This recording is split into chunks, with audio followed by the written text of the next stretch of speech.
If you have any reservation in your mind कि अगर मैंने मराठी मीडियम में रह के पढ़ाई की है, या मेरा फैमिली बैकग्राउंड अच्छा नहीं है, या मेरी एज ज़्यादा हो गई है, या मैं वर्किंग प्रोफेशनल हूँ, उसके साथ में कैसे एग्जाम करूँ, हर एक प्रॉब्लम के लिए we have the solutions and we have the examples जिन्होंने अलग अलग तरीके से प्रिपरेशन की है।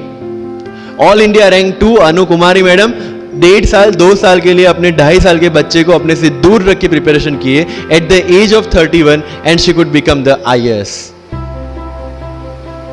या you can take the example of Ummul Kher कि जिसको 8वीं क्लास में घर से निकाल दिया ये बोल के कि हमारे घर में बच्चियां 8वीं से ज्यादा नहीं पढ़ती, और उसी झोपड़पट्टी में रह के उसने पढ़ाई की, बच्चों को ट्यूशंस दिया, 3-3 साल 3-3 दिन 4-4 साल पुरानी रोटियां खाई, और उसके बाद भी जवाहरलाल नेहरू यूनिवर्सिटी में से PhD करके फर्स्ट अटेम्प्ट में UPSC में ऑल इंडिया रैंक 400 समथिंग लेके आज शी इज डूइंग IRTS की ट्रेनिंग।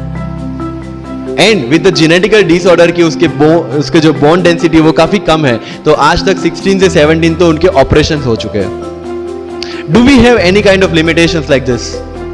कोई जेनेटिक डिसऑर्डर, या घर से निकाल दिया गया हो, या खुद मजदूरी करके पढ़ना है? नो।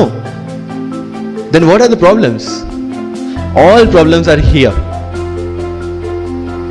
अगर मैंने ये सोचा होता कि अब एक्सीडेंट हो गया, मेरे से नहीं लिखा जाता, नहीं लिख पाता मैं। मुझे किसी ने पूछ लिया कि सफीन हसन के अचीवमेंट्स इतने हैं, इतना सब कुछ मतलब पा लिया है, what is a failure in your life? And I said there is no failure in my life, there are certain experiences in my life. If you want to make it success और failure, it's in your mind. अगर किसी चीज आपके साथ कुछ हुआ, उसमें से सीख के आगे बढ़ने का एटीट्यूड आपके पास होगा, UPSC is all yours. So वही चीज जो कहावत है, डिजर्व बिफोर यू डिजायर।